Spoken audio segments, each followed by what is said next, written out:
Just another brother with another humble question. Just another brother with another humble question.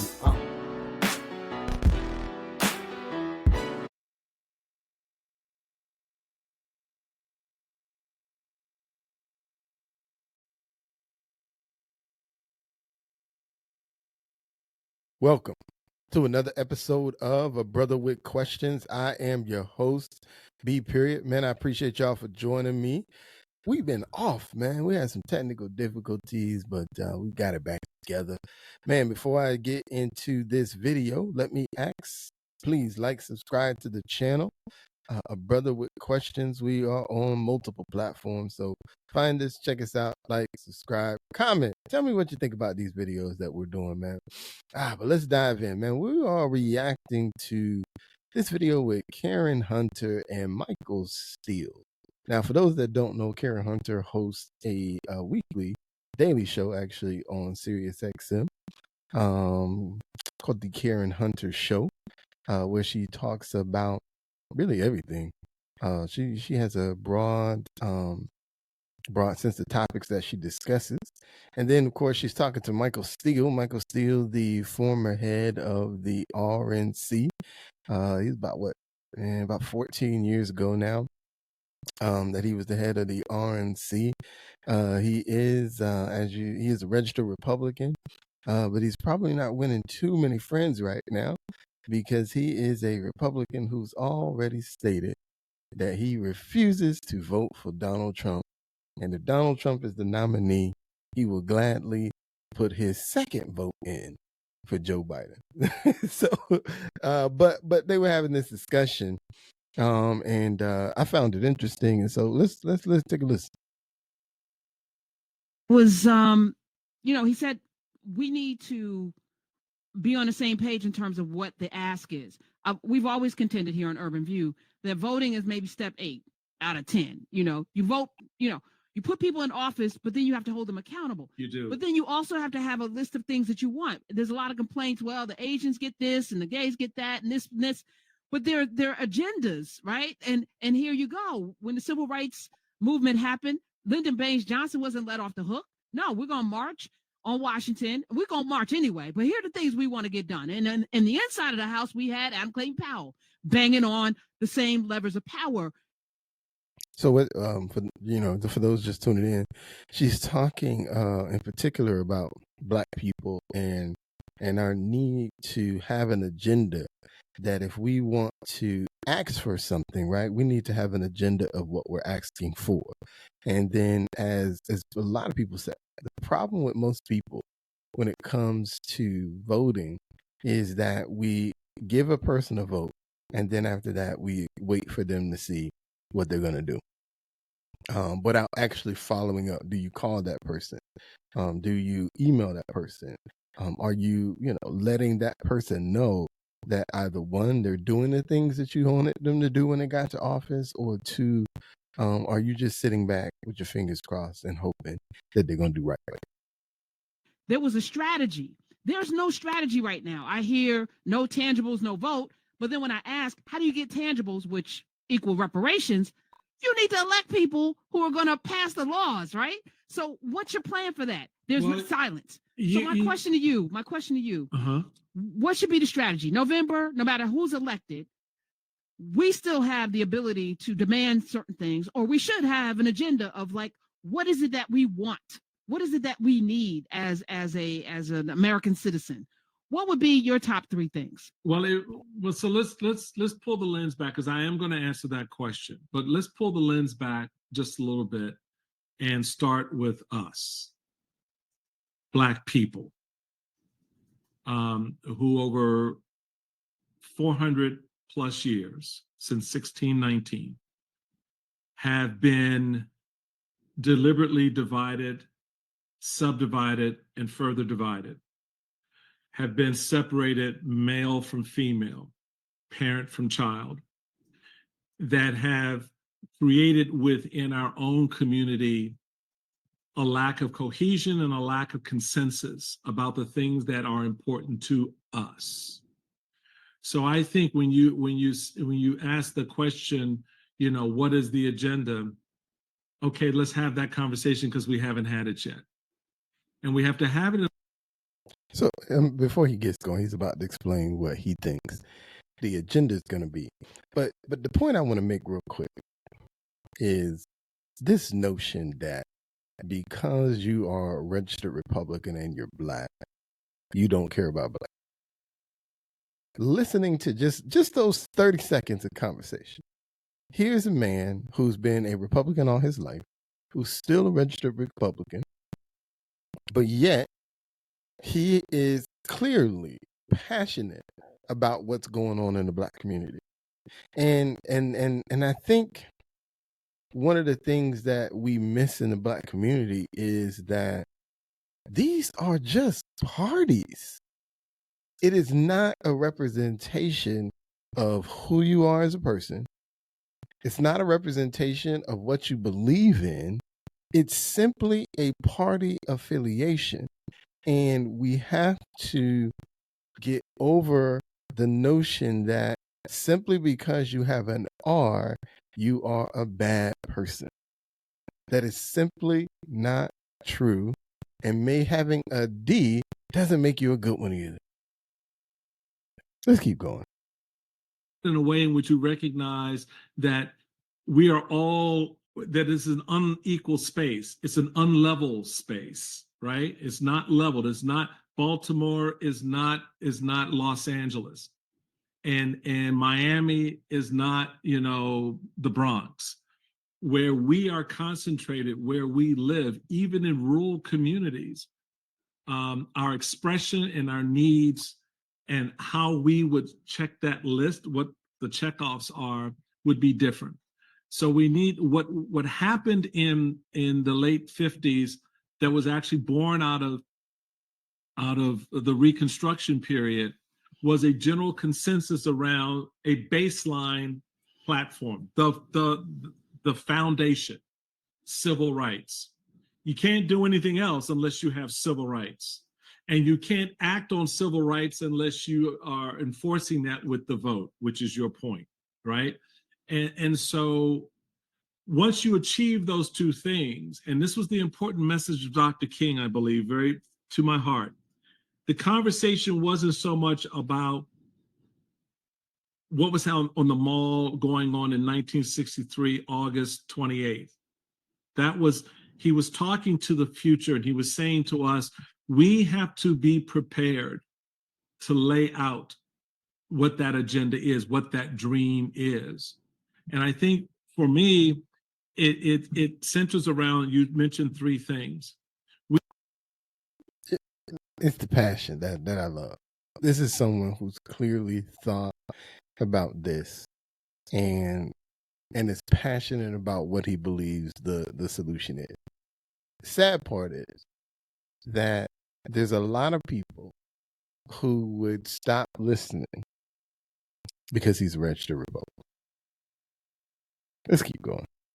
We need to have a fundamental agreement on how our children are educated, because at the end of the day, it don't matter if they can't read, if they can't speak well, if they can't write, if they can't cognitively function, then we have ill-served their future and we've missed their opportunity for them.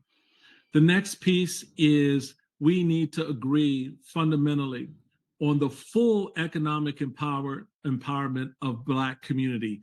Our wealth is our wealth, which we create and share, right? But we create it within our own communities and we share it outside of this. Stop giving that ish away. Stop giving it away, because no one else is giving it back. They ain't giving their share to you, right? You don't believe me? Look at your public school and look at their public school. All right? So leverage that power. And the third thing is the power itself. Honestly, I just start on elected people. I'd be sitting there, it was like a job interview. Okay, question 1, question 3, question 7. Okay, thank you very much. Nah, I ain't voting for that. That's ultimately, and you saw an inkling of that in 2020. when So let's just break down what he just said. So he says the top three things, the baseline should be education. Okay. That is powerful in the sense that everything in this country is based off of education. The opportunities you get, the experiences you have are all related in one way, shape, or form to your education. Even if we're not, I mean, and we're not even necessarily, I don't necessarily include college in that concept. I'm just talking about the idea that your reading comprehension skills are at a level where you can pick up a book, whatever the book is, and begin to have understanding of the vocabulary and the concepts that are in that book. And then once you have that book, now, because of your comprehension, you're able to take that information and run with it in some direction that you seem to believe will be a benefit for you, right? And then that includes your math, right? Because those two concepts are tremendously lacking right now in the community.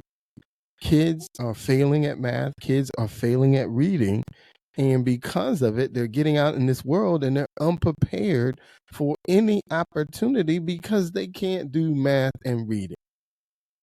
And then the economic concepts. Again, I just use hip hop. I did a video not too long ago about hip hop. Imagine where hip hop will be if economically the money was flowing through the community and then going back out. Because right now it goes out of the community and then some of it is trickled back in. Just that. And then imagine if those same individuals who basketball, athletes, rappers, if they took some of their money and rebuilt the hoods that they came from, created businesses in the hoods that they came from, where would the quote unquote hood be? Would it even be the hood anymore? If they took their economic money and put it back into the places that they came from? Because do we see that happening consistently right now? Or do they, like most successful people, they move out to a nicer neighborhood and then they bring turkeys and clothing drives back to the community? But do they have a business there? Is there a product that maybe they created a factory to build in? Something that is going to give people the jobs that we all say are missing. How are you contributing back to giving jobs? Turkeys are good, yeah. But that's once a year. What are we doing 365? And then lastly, the power. We give power to people all the time. The problem is we don't demand anything in return for our power. Joe Biden wouldn't be president today had it not been for South Carolina. But what has Joe Biden done other than significant for those people or significantly across the country? Honestly. Because student loan forgiveness is for everybody. What have you done specifically for the community? Talk to me. If I'm wrong, y'all tell me. Tell me I'm wrong. Tell me Joe Biden's done all kinds of things specifically. And again, I hate the broad strokes. Let's focus and what don't do the broad strokes with me. I hate the broad strokes. Congressman Clyburn leveraged his power and bent the political arc of the Democratic Party towards South Carolina. So much so that where they starting their yes, South Carolina will be its first official primary as a result. Yes, we need more of that. We need more of that political leverage. So those are the three things. Our education of our children, empower them. And that means I'm not fighting for public schools. Damn it, I've been here how long? Why am I still fighting for something that is a given? It's public schooling. So you know what? We want what they got over there. If they got a library with computers in it, I want a library with computers over here. If not, guess what, school board? You're gone. And guess what, superintendent? You're gone. You guess what, county executive, you gone. Guess what, legislative body, you gone. Guess what, governor, you gone. Because you're not working to empower my children. So you empower everybody else's kids. And look, I don't have to go that far. It's not like you got to get in your car and go way around the beltway. You know, just go 3 neighborhoods over. I love the practicality of it all. You know what I'm saying? And then every time I hear him speak, when I heard listening to this, I'm like, and they say black Republicans don't care about black people. I mean, it's just so insulting to think that simply because you're a Republican, somehow you have forgotten about black folk. And he's not the traditional, because, you know, most black Republicans, I'd imagine, aren't finna tell you they're going to vote for Joe Biden. But nonetheless, it's the concept, it's the principles. But it all starts. The education is the foundation, man. If your kid is not educated, he's already 2 steps behind. And I get what he's talking about with the schools. And again, that's a part of that leverage, right? Because you vote you don't necessarily vote for the superintendent, but you certainly vote for the school board members. And so, you know, again, you have leverage with those people. If there's a problem in your school, the school board representative exists to help solve that problem from their level. They're able to apply some sort of pressure from time to time in order to help you get things accomplished. But you vote them in. So if you have a problem with them, do something about it, right? And that's what he's talking about. If you have a problem with the fact that your congressman isn't moving in the direction that you want him to, do something about it, right? You vote these people in. State legislators are voted in by the people. The problem is we don't typically show up for those votes. The school board member and the local politicians, local, I mean by state, and local, and city, right? These are usually the off-brand elections, right? They happen during the year that the president is usually not being voted for. And so as a whole, those are the elections that most people don't show up for. As a result, it takes very few votes to get in. And as long as you're, you know, to steal from the distinguished gentleman, as long as you have a name, you can usually win those particular elections regardless of who you are. And so we have to take more pride in what we want and be more on top of when these things are going down so our voices can be heard. And like he said, you got to follow up with these people. Let's keep going. And so leverage on education, leverage the wealth of the community. You and I both know, Karen, the 2008 non-economic crisis, COVID, recession, we ain't nowhere in the mix in the recovery. They ain't talking about putting money in black communities. No, actually, it's the opposite. A lot of lawsuits happening because of DEI. They were so clever with the reversal of affirmative action, because it wasn't about affirmative action. That was a Trojan horse to get all of these set asides that all of the companies, including Boeing and others, have to even the playing field. All that's gone now. All that's gone. And that UPS power, they did a power move, went on strike, and UPS is like, I'm laying off 12,000. I mean, it's untenable if we sit in it and bitch and complain about it and don't use our ample might. And black folk got more political might than any other group in this country because we disproportionately show up to vote more than any other group in this country. We do. And I was very much aware of that and very sensitive to the very thing you said about using that power, because when I was lieutenant governor, I deliberately went in and reformed the power centers around education and economic development in Maryland, and created strategies that actually made a difference. Don't have to believe me. So there it is. I love those 3 concepts that they laid out, or that he laid out: education, leveraging the economic power within the community, and then exercising power as it relates to who you vote for.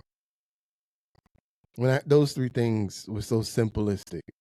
And if we can just get on board, right?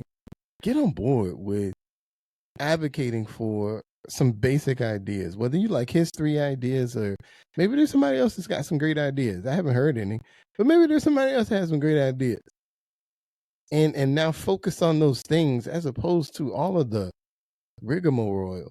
You know, the one thing I'll say, man, education is key. Because the one thing that fewer people do, the more money they make, is complain about the things that they make us feel like are supposed to be important. And it's not because you're insulated from it per se, but it's like when you're walking in, if I'm walking down the hallway in the Ritz-Carlton, I don't know what's happening at the Motel 6. You know what I'm saying? And all I mean by that is when you use your education to make a certain amount of money, you have removed yourself from a lot of the things that are happening otherwise. And if we can just get on board with using our education to bring up the community, a lot of the simplistic complaints that we have will go away. And that's my opinion. You may agree, you may disagree, and that's fine. I'm okay with that. But on that note, I'm going to close this out. I'm B. Period. I appreciate y'all for listening, and I'm out.